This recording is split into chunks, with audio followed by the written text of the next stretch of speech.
Yeah, this is the JS joint. Air it out.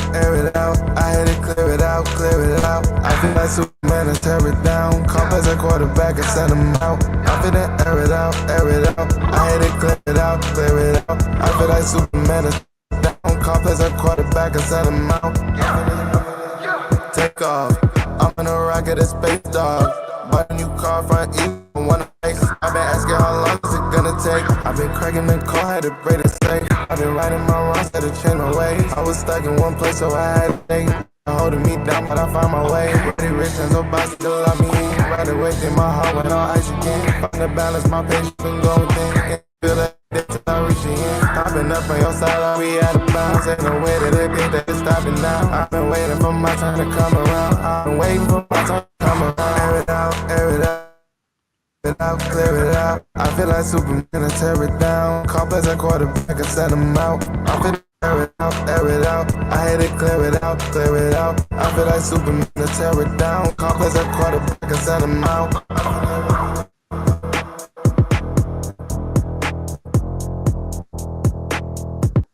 What is up, football fans, and welcome to the Era Podcast, brought to you by Inside the Hashes. I am your host. My name is Avery, if you didn't know.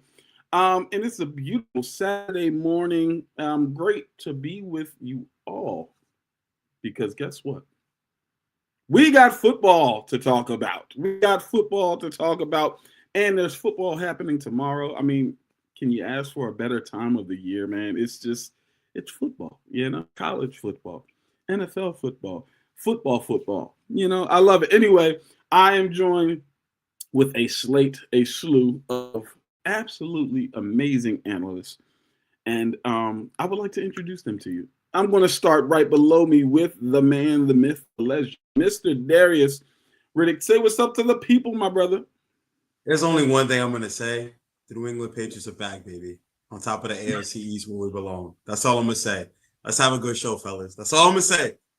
Okay, listen. Hey, flex on them, okay? Flex on them. You got to talk that talk. You know what I'm saying? I get it. I ain't mad at you at all. Now I'm going to jump over to the coach. Coach, say what's up to the people. How you feeling today? When I say that I didn't care who won, but I was happy of who did win on Thursday. Appreciate it. Make it easy for us to come back after this bye week and, run the table on them. Love that. Calling it. Lamar be back. Okay, listen, still got faith in this team. I'm not mad at it. It's a fan right there, a true fan right there. You got to keep the faith until the faith is, I don't know. Anyway, shout out to Juan down in the corner. Believe me, the one and only journalist. Say what's up to the people, my guy. I'm dead as a football fan, as I have nothing for my team to look forward to. But I will say I'm proud to be a Jets fan because it allows me to enjoy the 31 other teams that are having success and to be a bigger fan of the sport as a whole. So at least the Jets are giving me that. I completely understand. Well, just want to reiterate to those who may or may not know.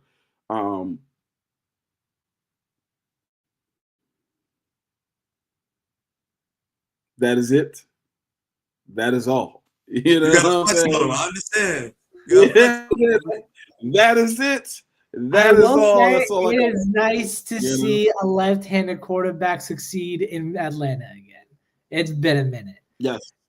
This is true. Mm-hmm. And here's my favorite part. So I follow obviously the Falcons social media, and they asked a question this past week, and they said if you could eat one meal for the rest of your life, what would it be? And guess what? Our starting quarterback chose. It warmed my heart. Oxtail rice and peas. Yes, sir. That's what I'm talking about. I love it. It goes to part of my roots, so I love that. Anywho. Listen, we got to talk about football today, and there's a bunch to talk about. We're going to start right now with an amazing Thursday night football game. I don't know about you guys. We kind of talked about it off the air. Coach, you brought it up, man. These Thursday night games have been absolutely amazing. We've seen some upsets. We've seen all different types of things. And I don't know about y'all, but I'm just a fan of good football, man. They've been really good football games. They haven't been blowouts. It's just been really good football, and I love that. So shout out to the matchmakers of Thursday Night Football. But let's go ahead and recap. Coach, I'll start with you. What are your thoughts on the game? This was a division game kind of for you as well. I know your team wasn't playing, but, definitely a division game for you. What are your thoughts? How do you feel about it? All right. So first off, I got to give a shout out to one team, one particular position. And it's not even just the one position, but it's the whole group.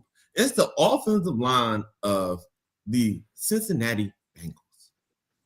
The fact that Joe Flacco was able to be upright for the majority of the game and get out over 40-some passes, that in itself is better than I ever expected them to be able to do.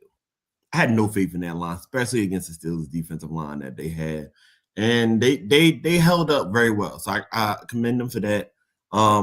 Love to see Joe Cool out here doing this thing again. It's always fun to see him do his thing. I'm still a Joe Flacco fan at the end of the day, as long as they're not playing Jersey. So it was definitely an interesting game. I'm not gonna take Juan's comment on it because it's still hilarious to me. But when you got two 40-year-old quarterbacks playing in the game and they both put up over 300 yards passing, that's a great game right there. No one sees that coming. That is a game that we are all entertained by. I'm just happy that the Steelers went down one, the Bengals went up one, which means it is still anybody's race for the AFC North. Well, except for maybe the Browns. But it's still anyone's race for the AFC North. And I love to see that.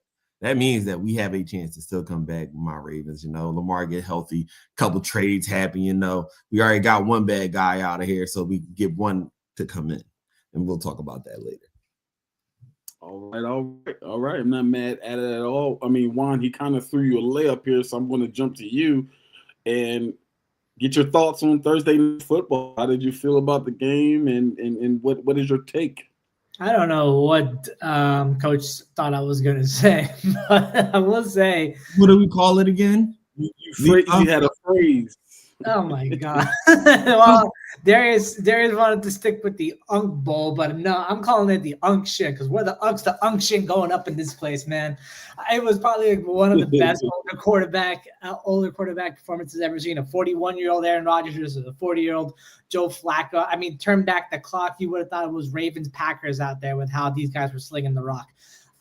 With that being said, I as much as great as these offensive performances were, I'd say that it was more of an indictment on both of their respective defenses as a whole. Yes, Cincinnati did pick off Aaron Rodgers twice, but they also allowed over 396 total yards of offense. You had a healthy scratch of one of your better corners in Cameron Taylor-Britt. Who knows what's going on with that because he's been inconsistent in the lineup this whole year despite being one of their better DBs. And then not a single sack on Aaron Rodgers the whole night. You made Aaron Rodgers look like he was 30-something with the way that he was moving in the pocket, even navigating through pass rushers. And I get that you don't have Trey Hendrickson, but you're still making a Stone Age pony look like he's back in his MVP form. So, as much as I'd love to give credit to the offense, and believe me, I have notes on notes stacked about how both of these offenses performed, I got to say defensive performance was slacking. Especially with the Steelers too. You have the most expensive defense in the NFL, and you still couldn't stop Joe Flacco, who was traded from the Browns for looking mediocre, looking like he turned back the clock. DJ Watts and Cameron Hayward combined for half a sack the whole game. Where's the pass rush? Where the secondary just looks pathetic. Jalen Ramsey had a great 2-sack performance against the Browns last year, has one of the worst coverage ratings in the NFL right now. He got burnt against Jamar Chase and T. Higgins. And who do you have opposite of him that's trying to pick up the slack? An aging veteran in Darius Slay.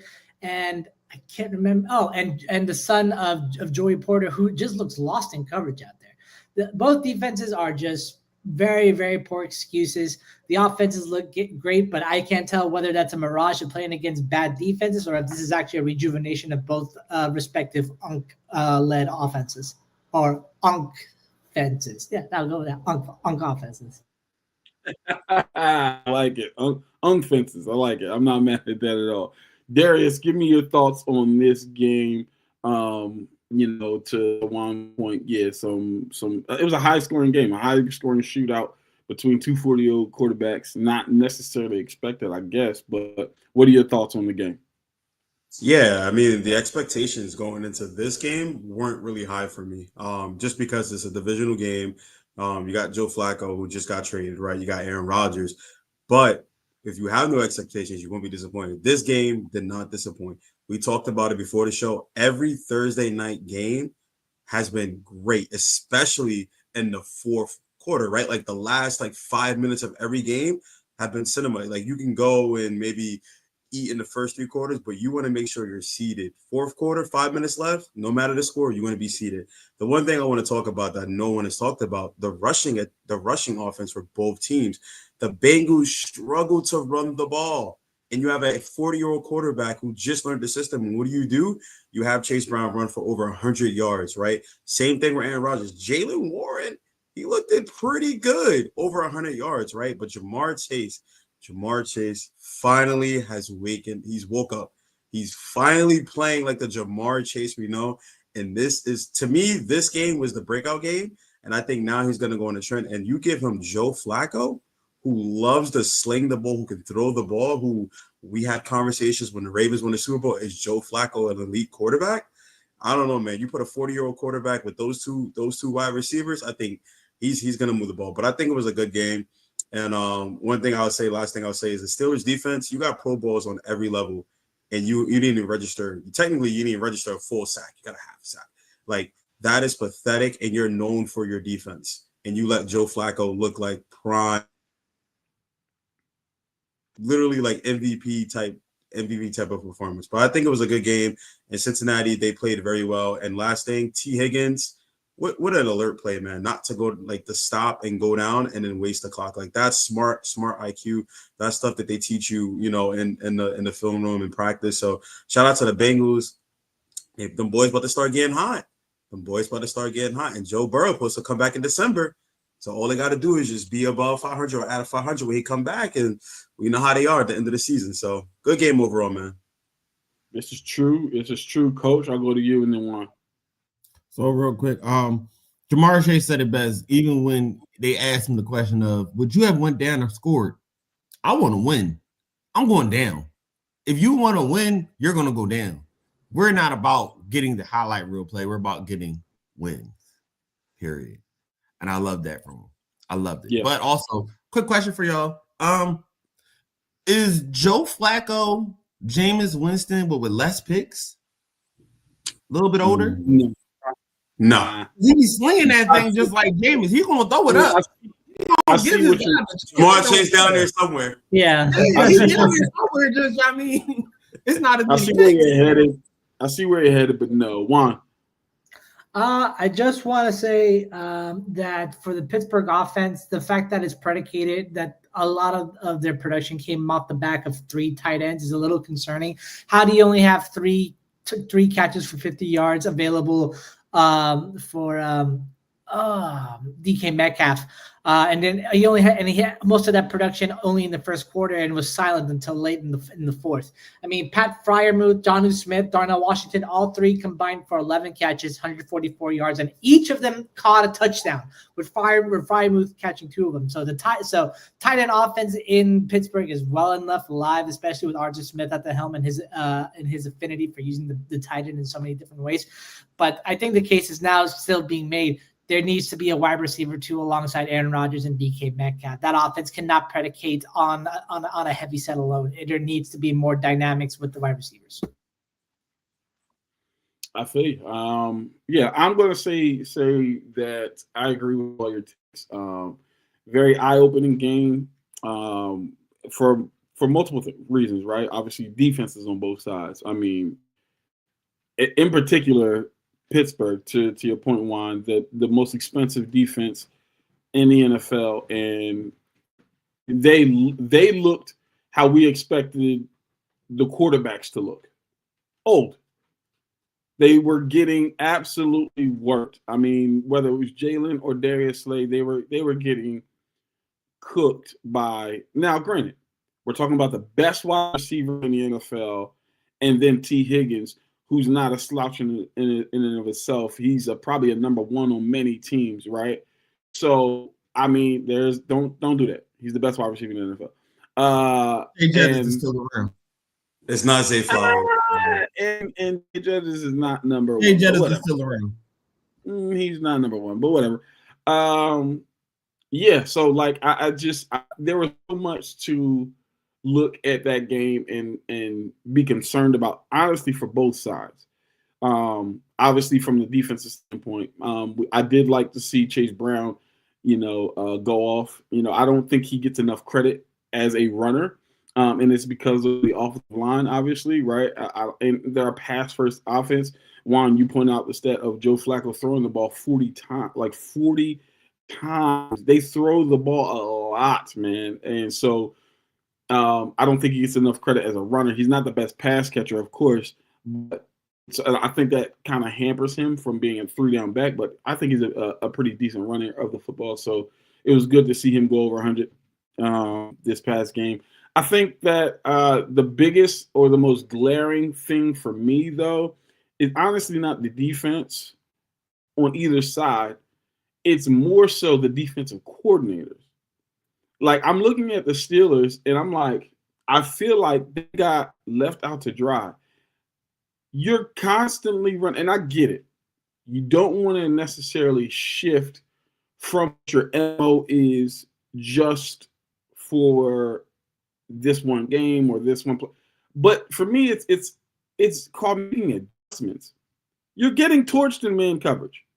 They can't guard these guys. Like they can't guard them. I'm sorry. And it's just it's not working. Like, you have to. I'm sorry, but I would have switched the zone, and I would have put the responsibility, the charge out to my front four, and said, "You guys got to get home." Period. Point blank. TJ, you are the second highest paid edge rusher in the NFL behind Michael Parsons. You need to get home. Cam Hayward, you need to get home. To me, that the fact there was no adjustment made, and you just said, yeah, we're going to let Ja'Marr Chase and T. Higgins have a field day. Ja'Marr Chase, 16 catches? Come on, yo. It was just very, very strange to me. But, again, shout out to Joe Cool. Jersey, you know what I'm saying? Absolutely. Here's a question for you. I'll throw a curveball at you. Because, Darius, you said they just kind of have to be like around 500, maybe a little bit better before Joe Burrow comes back. Let's say they're much better than 500. Let's say they're leading the division behind Joe Flacco. Joe Burrow comes back, and the chemistry is cooking.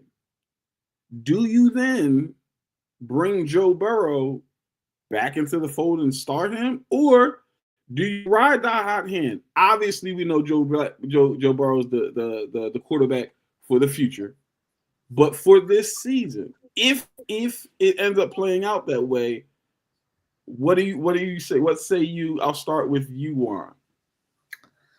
I mean, looking at the schedule for the next 5 games, it's certainly doable. I mean, you have the Jets next week, the Bears soon after, then the Steelers again, which you've already beaten once. You could beat again, but it has to be at Pittsburgh. Then the Patriots, and then the Ravens. So I think getting over 500 is doable. I see like a 3-2, 4-1 record on this schedule alone. But we'll have to see. I mean, if you have to know, you have to kind of figure out which Joe to go with. Do you go with Flacco or Burrow?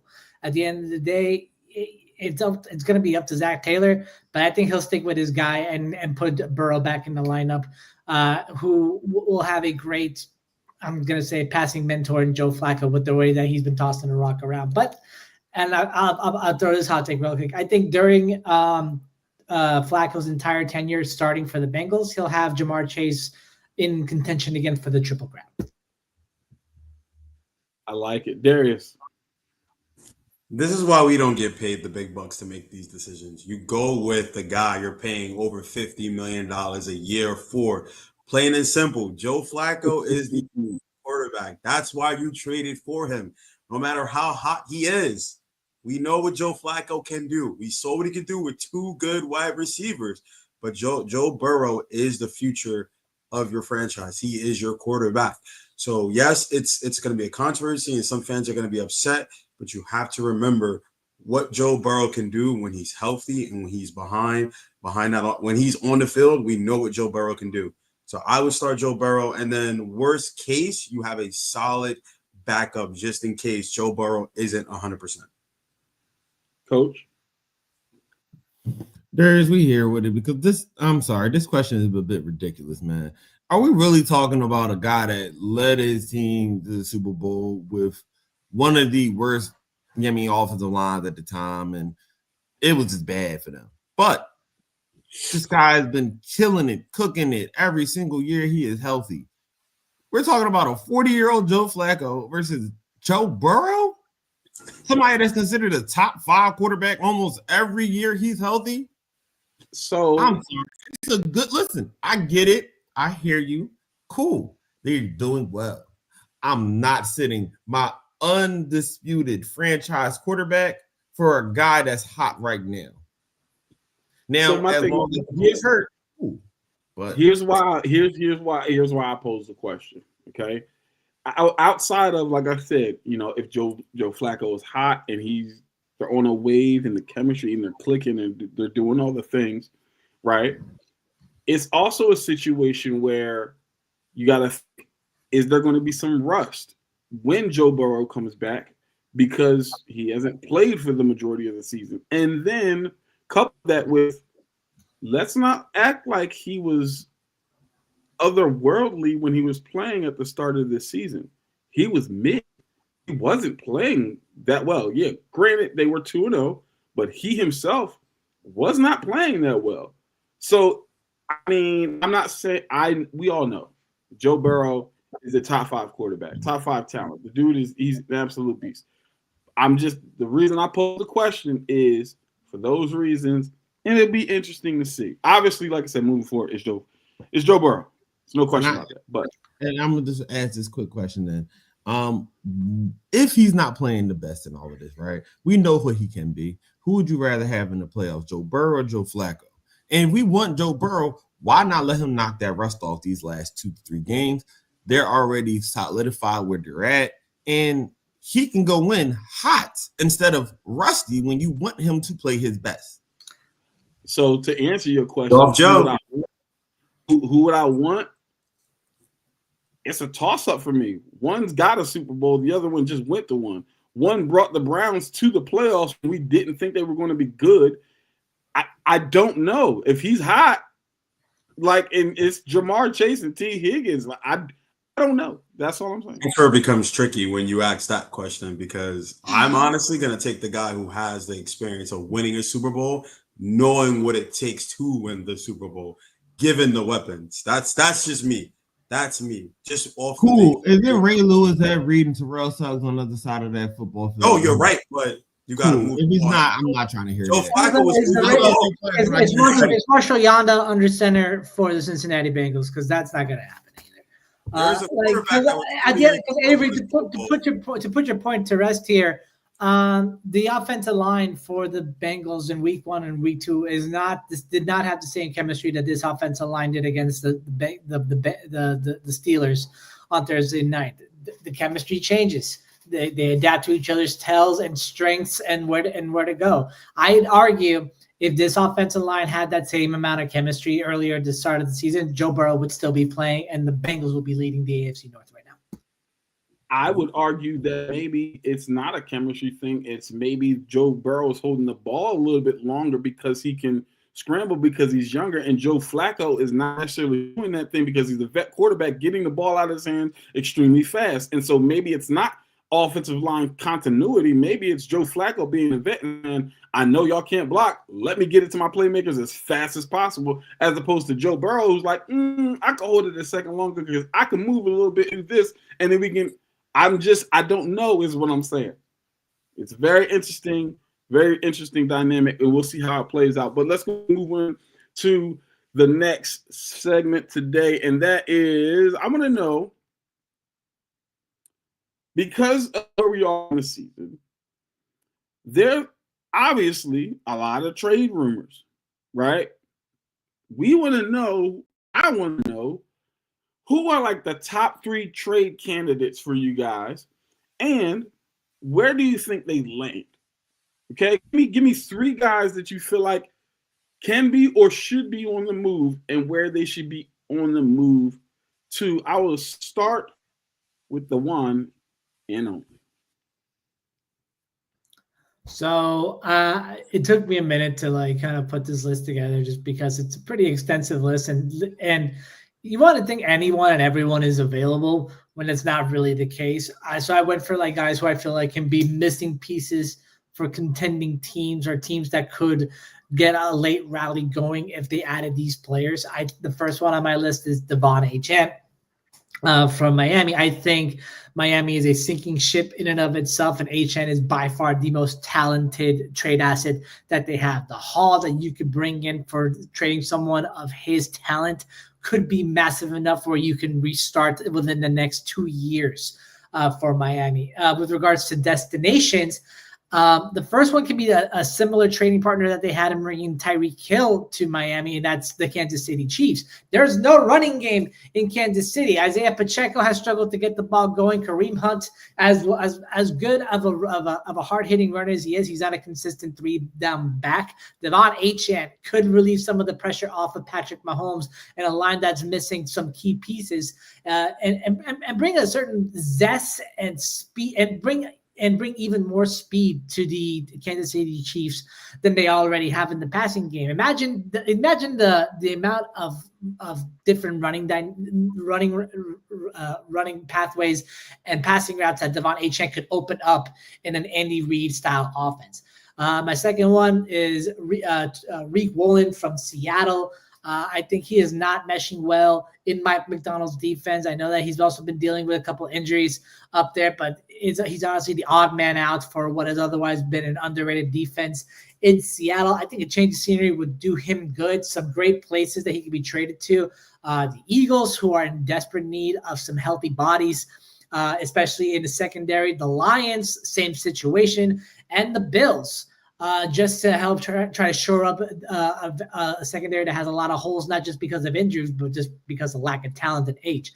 And then finally, an underrated piece I don't think a lot of people really considered getting into this. Arden Key, the offensive linebacker in Tennessee, argue one of the more underrated outside linebackers in terms of getting pressure to the quarterback. I think that he is being wasted in Tennessee, who as it continues to rebuild with Cam Ward, they just fired their head coach and need to look to a new pathway. So sending him off to a contender might be a good way to continue to rebuild around Cam Ward. The 49ers are a good destination, especially with all the injuries that they've been getting hit with. The Panthers, who are seemingly on the rise, I feel like are gaining some momentum. And Darius, you'll love this, the Patriots. When you're reunited with your former head coach, I feel like you can open up that Patriots defense to a point where it can overtake the Bills by a mile. Thank you, Juan, for that. I appreciate that. I know that was hard for you to say that as a Jets fan. It hurts so much. I understand, brother. It's all good. Thank you. I like it. And since you kind of gave the alley-oop to Darius, I'll go ahead and throw it to Darius. Give me your three guys. Yeah, so my first guy, and I got a chance to really watch him last week when the Patriots played against Chris Olave. I think he's in a situation where not necessarily a new scenery would be nice for him because I think he's playing really well. But I think if you're a team like Pittsburgh who needs a wide receiver number 2, outside of DK Metcalf, who you gave up a second-round pick and he only had 50 yards in the first quarter and didn't have anything else, you need another wide receiver. Your tight ends should not be leading when you have a guy like DK. Can you just imagine what Aaron Rodgers can do with a guy like Chris Olave, with DK, with Fairmouth, with John, right? Another guy, Jalen Waddle. I've been hearing his name a lot. And Juan said it best.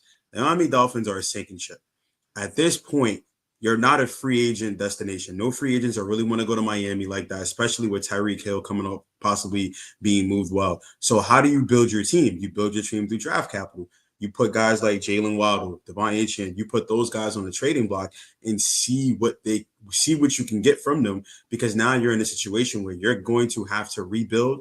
You're going to have to rebuild through the draft and not through free agents. And you just have to hope that you can develop these players. And then the last guy, I'm going to be a little bit basic. Trey Henderson from the Cincinnati Bengals. He had a whole contract situation this past offseason, finally got it resolved. He didn't play this Thursday, and we know why. He went out of Cincinnati, and his worth is being shown. You can't generate any type of pass rush. That's only making him look really, really well. And I think he's going to be another guy who's on a move, right? The Dallas Cowboys are a team that I'm hearing, right? Especially losing Micah. They can use a pass rusher, especially after making Bryce Young look phenomenally well against that really bad Dallas defense. And of course, I think the New England Patriots, just like Juan said, that'll open up the pass rush for them. And I think that's the missing piece on the defense that will really separate them. And honestly, that can make them possibly the number one overall seed, especially if you're able to generate a pass rush with 4 and you're able to drop 7 back. Now you have more people in coverage, and you can trust your front 4, and you don't have to blitz as much. But I love the trade deadline, just love free agency, because we see some crazy things happen, and I cannot wait until we start seeing these trades come through. Coach, talk to me. All right, y'all. I find this hilarious because everyone's first player that we went after happens to just be a Miami Dolphin. Let's just be honest here. They're that bad. Everyone's first player is that. The only difference between me and you guys is I didn't go to the offense, actually. I went defensively. I know that defense sucks right now, but they do have one really, really great bright spot in Jalen Phillips, pass rush, outside linebacker. And honestly, he has plenty of options. That is their best piece on defense, and he can honestly take his pick of the litter where he wants to go, whether it be the Patriots, whether it might be the Bills, or the Eagles, or, and hear me out, y'all, my Ravens. We have enough capital to get them. But I see it as we need a pass rusher that's going to come in and truly just be a pass rusher. And a lot of these teams I named need a pass rusher, not a run stopper, but a pure pass rusher. And I think that's what his true value will lie in. Now, if we're talking about somebody that can stop the run and get a little bit of a good pass rush for you, is my second guy coming out of Tennessee, in Jeffrey Simmons. This is the guy that has been a consistent threat year in, year out when healthy. He's been wasted away in the Titans, and I'm sorry you've been doing that. But I think that this person here will be a dominant force for anyone that can't stop the run. So the Cowboys can't stop the run. If we can put in Jeffrey Simmons in somewhere maybe like the Ravens, just saying, it would improve what they're able to do all day long. And then last but not least, I want y'all to hear me out on this. Anyone on the Browns, anyone on the Browns, anyone else on the Dolphins, anyone else on the Raiders, and my actual third person, A.J. Brown. Now, I believe that A.J. Brown would only be traded if it is true that he is a truly disgruntled receiver and an offense that does not work with him, and he is honestly fed up with Philly. I don't believe that is the full-on case. I think there's a little bit more to it. But if they were to get rid of A.J. Brown, the haul that the Eagles would receive back would be able to allow them to, one, grow a little bit this year, but more so grow for the next year and build upon what they have. Getting rid of some OCs, getting rid of maybe a DC, and really getting that team with one of the best rosters in the NFL back on the top. All right. I'm not mad at it. Listen, Coach, you hit the nail on the head. Everybody was coming at Miami, right? And I would agree there. I would want to choose Miami, but because you guys already said, I was going to say Jalen Waddle, and I could see Jalen Waddle to a team like Pittsburgh or a team like Atlanta or a team like New England, right? I could see any of those being landing spots for a guy like that.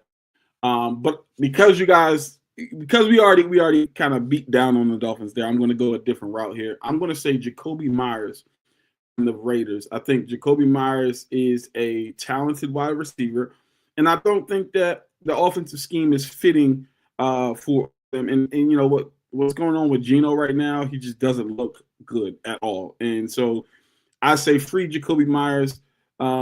And there's plenty of different landing spots. I already talked about, Atlanta. Again, like I said, Pittsburgh. I could even see him going back to New England. I think, though, the best landing spot for me, and hear me out, is the Green Bay Packers. And the reason I say that is because they have a slew of wide receivers that, again, and I've said this before, I don't think any of them threatens the defense. Jacoby Myers doesn't necessarily do that either, but I do believe that he would, to me, be the, without question, number one. I think the chemistry absolutely blossom between him and Jordan Love. I think Jacoby Myers could make us reminisce about Aaron Rodgers and Devontae Adams. Like, I just believe that type of production could be had with Jordan Love's style of play. Jacoby Myers, here's one thing that is very, very underrated part of his game. That is playing outside of time. What I mean by that is when the pocket breaks down and Jordan Love has to extend plays, Jacoby Myers knows how to get open on extended plays. And he does it at a very, very high clip in the NFL. He just knows how to open when the pocket, and he just knows how to mirror that quarterback and find the hole. I don't know. I feel like that would be a great marriage there. My second guy, you said anybody from this team, so I'm going to say one guy from this team, Coach, and that's Myles Garrett. Free Myles Garrett. Get him out of Cleveland. Get him. I know he just signed a new contract and all the things, but the Browns stink. Send him anywhere. Anywhere but in our division. He's dumpster fire. not going anywhere. That contract's too big to I move. know he's not. No one's willing to pay that price. They're a dumpster fire of an organization. I don't We'll like take it. Roquan for him right now. Here's the scenario I would propose. And I hate it. But if A.J. Brown wants out, you trade him to Cleveland and maybe a second.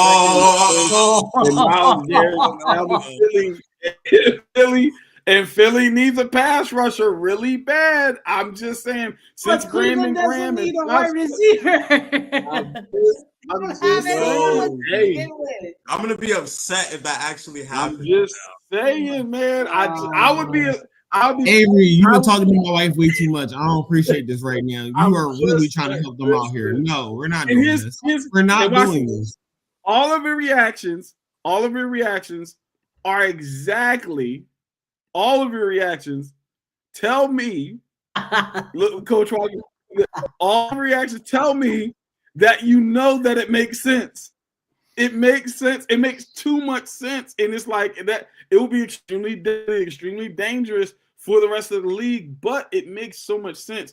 Philly, since Brandon Graham retired, since Joshua is on the Cardinals, you don't have Milton Williams. Nolan Smith has been out, and he hasn't been like otherworldly even when he was been in. Bryce Huff is no longer there, and he wasn't great when he was with you guys. And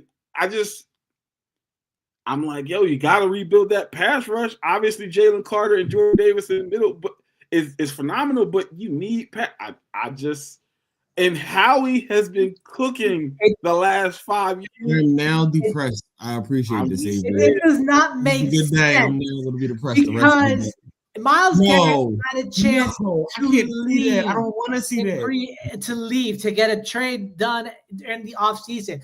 But they convinced him to re-sign because they dropped the bag for him. You can't just trade him after that.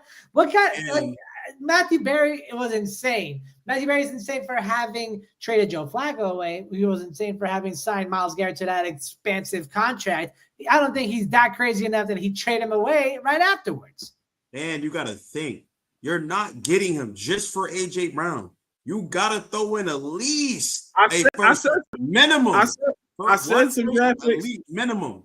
If you're doing I said it's got to be a first round pick. It has to be a first round. It has to be. It has to be. It's a I'd say at least two year, first rounds in AJ, or possibly a a first and next 2 year, seconds with AJ. third this Or year. if not AJ, not AJ, at least 2 first rounds and maybe Devontae Smith.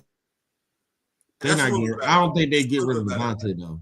I You're think not they would getting rid get of AJ Brown before they get rid of Devontae Smith. That's Devontae true, I Smith. but agree I with like what I Juan agree I'm with said. just saying I'll in tell terms you of this, the negotiation Devontae side of it Smith- all, because Devontae if you Smith is just a hometown if you hero. just keep AJ instead and you like funnel the passing offense through him, he's both satiated and at the same time maybe might open the run game a little bit more if you take just one target away.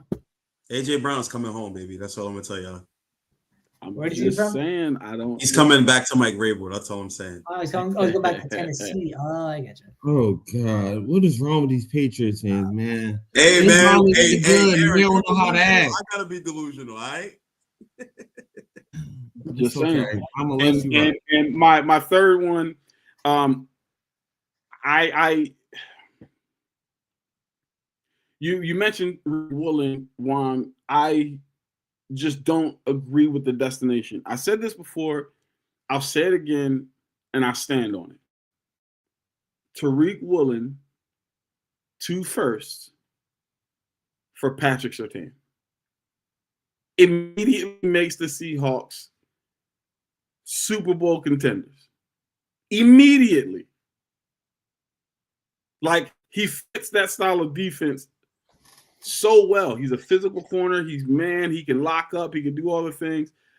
To me, that just makes so much sense. Granted, obviously, you're talking about the reigning defensive player of the year. The Broncos are not letting that guy go anywhere anytime soon. But to me, I look at that. I'm like, if I'm Seattle, I'm at least making the call. I'm at least making the call to say, hey, let me see if we can, let me see what's happening. You know what I mean? You know, y'all. So for y'all who can't see this, our chat, they're saying, what is going on today? Juan said it's a good show, and Coach said we need drug testing coming after this podcast. Not at all. We're putting Miles Immediately after. Jalen Carter. Yes, we do need drug tests after this. I'm calling it now. We need the drug test. I'm just saying, man. I want to These put a things note make on Avery's proposal. There's no way the Denver Broncos help the team that beat them in the Super Bowl. There's no way that ever happens. You know, like I said, I don't think it actually will happen. I'm just saying, like, I'm looking at the trades that make sense to me, not necessarily make sense to me. I'm like, yo, this piece could be a missing piece, but that's just me. Hey, quick question, real fast. I'm with Juan on this. I don't believe the Broncos would do it. I think the Seahawks, that would be a great proposal to get PS2. And it does, thinking about it more, it does make sense. It fits both schemes very well. But I do think, would we consider Rick Woolen going to somewhere like the Lions or the Bucks? I mean, those two I think would be better teams for him right now. I'd actually say the Bucks over the Lions, but because again the style of play, right? I think Dan Campbell wants a lockdown physical corner, and that's not Tariq Woolen. He's a finesse corner, meaning he plays with speed. He's extremely fast, all those different things. But he's not somebody who's like going to get up, which he should because he's huge. Well, he's long, I should say. He should get up and press guys, but that's just not his skill set. I think the Bucks, though, would probably meet his skill set a little bit better because he can play off. He can play in off coverage, use his feet, and all those different things. Why? Because the Bucks front four, they're like, yeah, we're going to get to the quarterback, right? With Devea and Reddick, all those. We're going to get to the quarterback. You can kind of play off and do your thing there. So yeah, that's me personally. And here's my last guy. I know he's 3, but I just thought about this. Breece Hall. The Jets aren't doing anything this year. So hear me out. 3 destinations I could see for Brees Hall. Destination number 1. Before this man got hurt for the year, you guys were in contention to win the division. Yeah, I'm looking at you, Arizona. Go get Brees Hall.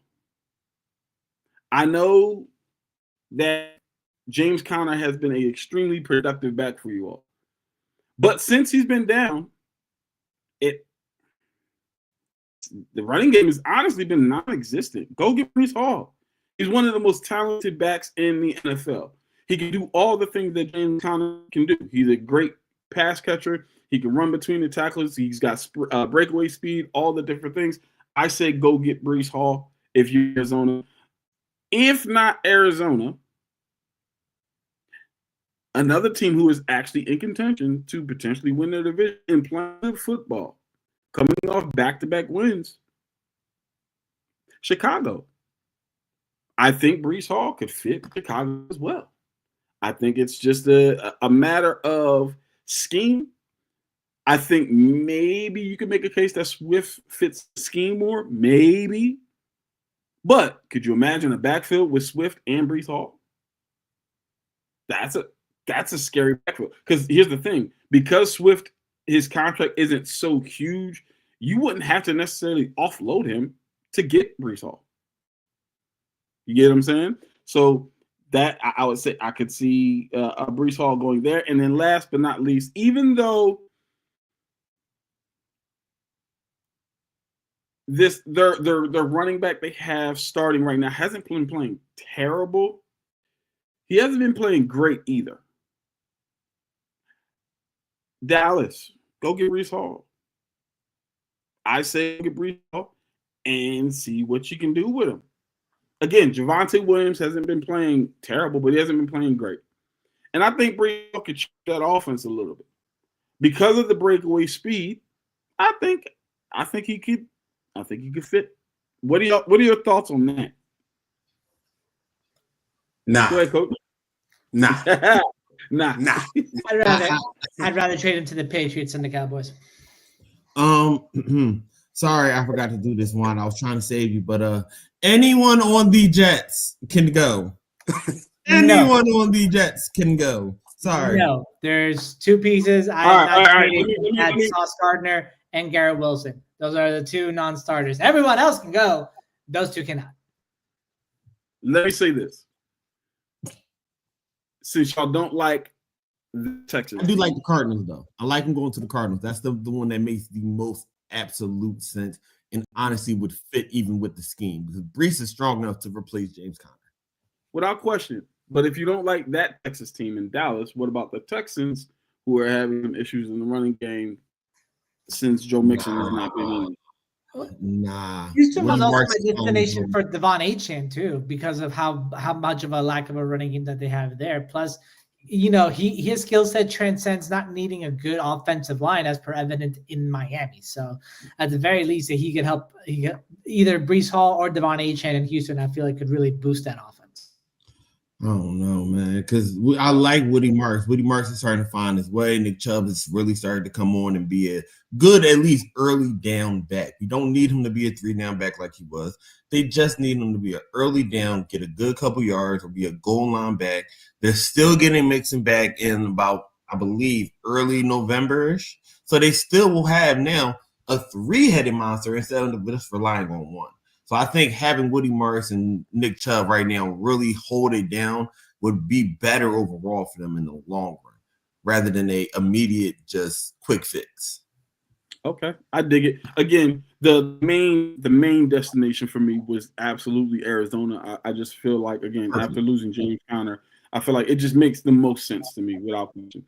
All right, fellas, listen, we're going to wrap this show up with our game picks. Actually, let me bring this up for those who may have not seen our Wednesday show and bring up the current standings in our game pick parlay, if you will. And first place, tied for first place, are Juan and Darren at 57, 35, and 1 apiece. In third place, myself at 55, 37 and 1. In fourth place, we have our CEO at 53, 39 and 1. And last place, sorry, Darius, you're at 52, 40 and 1. But it's a close race. It's anybody's game. We're going to jump into our game picks. And I'm going to start with you, Darius. Give us your game picks. Everybody, for those who did not know, we did pick for our Thursday game. Everybody here on this call picked the Steelers. Jerome is the only one who picked the Bengals. Well, actually, Darius didn't make a pick, so he takes the L. He's already 0-1. But anywho, yes, go ahead and get your game picks. All right, so I'm gonna just go through them, my one game explanation real quick. So I got the Rams, I got the Vikings. Of course, I'm gonna take my Patriots because I think we're gonna win. Fun fact: for the first time in I think in the franchise history, we've never won 3 straight road games. We have history on the line this Sunday in Tennessee. Mike Vrabel's homecoming, so it's going to be a very emotional game. And last time we saw somebody have a homecoming game, what happened? Yes, that's all I'm going to say.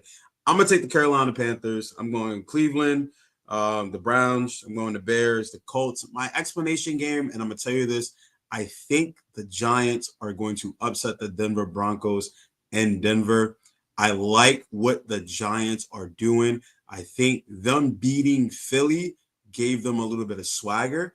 I like what they got with Cam Scatterbull. I like what they got with Jackson Dart. As long as he can move in the pocket and he can extend the plays, the Giants have a chance. And the Giants' defense is very, very, very underrated and very good. And I think they're going to make it a nightmare for Bo Nix. I actually got the Giants winning by a game-winning field goal to end the game. I'm going to take Green Bay. I'm taking Dallas. Avery, shout out to the Atlanta. We're going to see how this season, but I think the Falcons are going to get it done. Tampa Bay, Seattle, and then, of course, Kansas City, who are getting their swagger back. So those are my game picks for this week. All right. Not mad at it at all. Not mad at it at all. Let's go to Coach. All right. So we have, unfortunately, the Steelers. You lost. You suck. Appreciate that. Philly is going to get their get back. Jags is going to get their get back. The Chiefs, unfortunately, are back on a roll. The Browns are going to cook off on the Dolphins. The Patriots are going to win against the Titans. Panthers, sorry, Jets. Bears over the Saints. Colts over the Chargers. I'm not Darius. Broncos over the Giants. Packers over the Cardinals. I'm not picking the Cowgirl. Sorry, y'all. Commies all day. I'm gonna rock with you, Avery. Falcons on this one. Seahawks over the Texans, and my game of the week, the one I want to explain, is the Buccaneers and the Lions slightly, because this is also my hot take. So for me, this is the game of the week. This is the number one possible seed and a possible introduction to what could be our NFC Championship game this year. And I would love to see what happens. You got two of the better quarterbacks, especially in the NFC, going at each other, and their defenses are about the same right now. They're a little iffy, but knows how to hold when it's time to hold. So I'm really curious on which quarterback will really make that game-winning play and what offensive X factor will be that dynamic thing that really turns the tide, because they both have weapons on either side, whether you're talking about the receivers, the running backs, or even the tight ends. So hot take for the week, everybody. Bucks and the Lions will combine for 80 points. 80 points, them two teams. And both quarterbacks will throw for over 3 touchdowns, 300 yards passing. And this is the X factor that I'm seeing going to really break the game open. Jahmyr Gibbs, after that putrid performance that he laid against them Chiefs, he goes and runs for 120 and 2 touchdowns. Even against Vita Veda and his big self in the middle. I need that in fantasy. So, yes, thank you. Thank you, Darren. Okay. Oh, okay. I didn't miss the team this week, right? I ain't making that mistake again. I got them all this time. Call it. All right, Juan, let's get to it. So I did pick the Steelers. So I'm on one to start the week, but hopefully I'll run the gamut afterwards. I'll take the Rams to beat the Jaguars in their home in London. I'll take Cleveland, New England, Kansas City, Philly. I'm going to call upset alert Jets over the Panthers. I feel like this is a perfect trap game situation for Bryce Young to walk into. Denver takes care of business against the Giants. I'll take the Chargers. I'll take the Commies, the Packers, your Falcons, Avery. I'll take my second favorite team, the Detroit Lions, and Seattle to win their respective games. And then my pick for the game I want to talk about is New Orleans versus Chicago. Not really like the barn burner that everyone was really like wanting to look forward to, but I'm picking it specifically because of the QB matchup that we're seeing. It's literally a revenge game in the making for Spencer Rattler, who's going up against the same quarterback that he was benched for at Oklahoma. Both went their separate ways. One followed the Oklahoma head coach, whose name escapes me right now, all the way to USC and became a number 1 overall pick. The other one went to South Carolina to try to prove himself as a good quarterback and ended up getting drafted later in the later rounds. But out of the two, while Caleb Williams has, when it came out the gate slowly in the new Ben Johnson offense, he's still, slowly picking up steam as the playmaker that he's supposed to be. Spencer Rattler has been a consistent quarterback for New Orleans so far. He's proven that he can run the Kellen Moore offense much more effectively than many others can. Maybe not Jalen Hurts per se, but at the very least, he's been one of the more consistent playmakers for New Orleans. I'm going to call it right now. I think Spencer Rattler gets what's his. I think he outplays Caleb Williams and leads New Orleans over Chicago. Not mad at it. Not mad at it at all. Listen, man. I'm actually a Spencer Rattler fan, man. I think, and I say this. Not in a disparaging or disrespectful way. But if ever there was a system quarterback, I think it's Spencer Rattler. And I'm not saying that as a knock. I just think that in the right system, the dude can flourish. And I think Kellen Moore has the right system for him to flourish. So, I'm a Spencer Rattler fan. We're talking about somebody who, he played a lot of college football. So, he's seen a lot of different things. He's played a lot of games. I don't think he's a guy who the moment's too big. I'll just say that. Anyway, let's get to my game picks. Like I said, pick the Steelers, but Aaron Rodgers threw 2 picks, and so there you have it, folks. So give me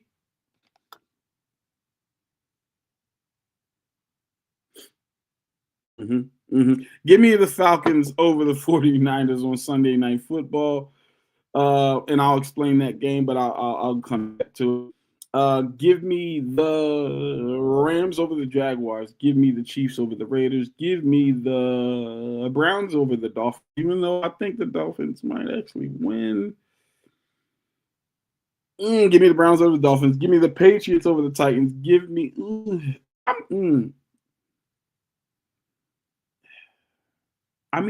the Jets got to win a game, right? Right? Give me the Panthers over the Jets. Give me the Bears over the Saints. Give me the Eagles over the Vikings. I think they bounce back. Give me this Colts Chargers game is tough, man. That's a tough one, man. But I'm going to go with my team. Give me the Colts over the Chargers. Give me the Broncos over the Giants. Though, Darius, I love your take. I do think the Giants actually can win this game, and they probably are falling on a high. I would not be surprised if there's an upset here, but I'll just take the Broncos over the Giants. Give me the Packers over the Cardinals. Give me the Commanders over the Cowboys. Give me the Buccaneers over the Lions. Give me the Seahawks over the Texans, ladies and gentlemen. Back to my game that I want to explain.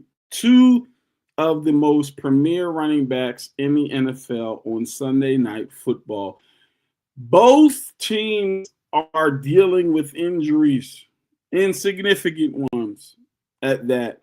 No Ricky Pearsall, no Brock Purdy for the 49ers. So Mac Jones will get the start again. And Mac Jones is beat up. Let's just call it what it is. He is out there like toughing it out. If anything, like outside of the respect because he's winning, the respect has to go through the roof because he's winning and playing despite the fact that he is hurting, whether it's his knee or his ribs or his like the dude is like, hey, my starter's out, so I got to show up. And he's been balling and throwing it to receivers that are house names. You know what I'm saying? So I think he's been absolutely amazing. Christian McCaffrey, obviously he's been healthy and been absolutely amazing as well. I mean, so many touches. They get the guy the ball in so many different ways. I think that the dude is just, he's otherworldly as far as talent. And so it'll be interesting to watch him play against this Falcons defense, who is actually, I believe, the number one total defense in the NFL right now. And I love that for us. So it'll be interesting to see. But then on the other side, and I also say, and I'll go back to what I said before, as far as the 49ers losing Nick Bosa, and I wasn't too concerned with that because they still had their anchor. Man, oh man, I am so upset that Fred Warner is out for the season because that was their anchor, and it's very, very interesting to see how they kind of bounce back from that because he wasn't just their anchor, he was their signal caller, he was the heartbeat of that defense, he was the captain, he was all those things, and so it'll be interesting to see if the Falcons can kind of capitalize on that, or if Robert Saleh can get his team ready to play against the Atlanta Falcons in that offense, which, again, I want to talk about Bijan Robinson. Goodness gracious. I like, as far as talent, he's second to none. I mean, it goes, in my opinion, talent, goes Saquon and then Bijan, and it's like a 1A, 1B, pick your poison. These two dudes are phenomenal. Bijan behind that offensive line, absolutely cooking. I mean, I'm loving everything I'm seeing from him. I hope and pray that he stays healthy because he is the engine that keeps this offense running. But then let's not forget Tyler Algier is a bowling ball himself. I love watching him run the football as well. And I liked seeing Michael Penix look comfortable in the offense. Granted, again, this is coming off a bye week, so you have more prep time and all those different things. But he finally looked comfortable in the pocket, running the offense, different things like that. I do want to see if he can put a little more touch on some of these passes. Everything's a fastball right now. He's very much rookie Josh Allen. Like, everything's a fastball right now. I need you to learn to put some touch on these things. But it'll be interesting to see, are the Falcons for real? Or are the Bills just not that good? Right? Were the Bills just not that good, or did you actually beat a good team? And now you're going against the 49ers, who are a good team, and they only have 2 losses on the season. Can you, go on the road and beat a good team? So it'll be interesting and obviously keep up with the Buccaneers, for potentially trying to win the division. So it'll be very, very interesting. But again, like I said, injuries on both sides. Atlanta on defense will be out without Billy Bowman, and Jalen Walker will not be in for this game. So it'll be interesting to see there. I'm going to, like I said, though, go with the home team and get my Falcons. And I think we get the W. We get the W in San Fran. Ladies and gentlemen, that's it for the Air It Out podcast. Oh, wait. Do I have any hot takes? I didn't think about this. Let's see. Okay, any hot takes for any of these games here? Hot take, and this is actually going against my pick, and I don't care. Okay, so don't try to judge me.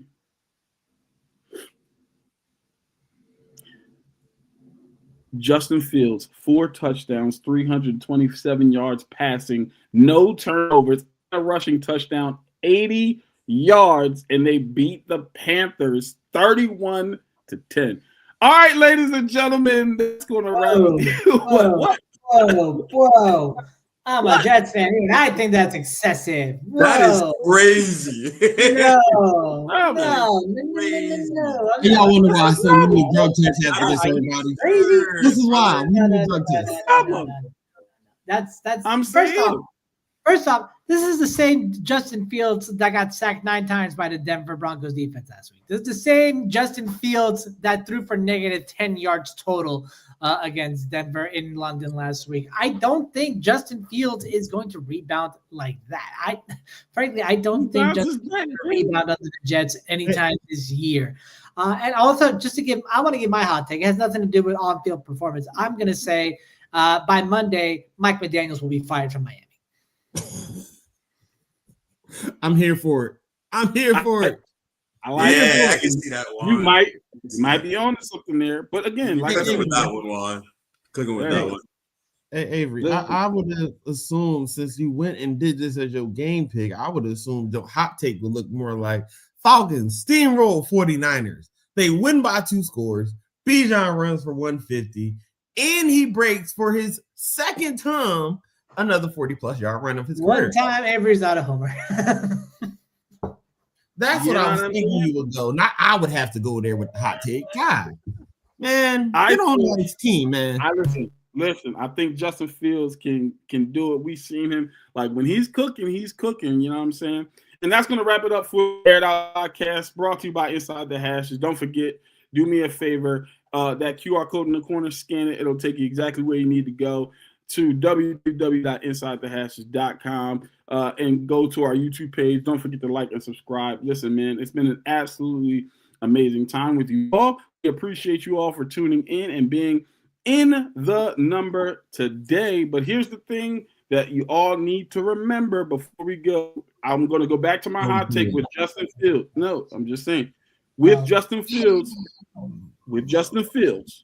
the way he throws all this is if he doesn't pat the ball, he got to call Matt Ryan and tell him. We all knew it was coming. You probably got the Yeah, same yards. to hold and pass the ball from Matt Ryan. Man. Yeah, you know, Fields, you won't I'm give so Illinois happy South that he fan signed that ball. I almost cracked my pants when I heard about it. Now I'm just really They're winning is possible. I guess. He's not good.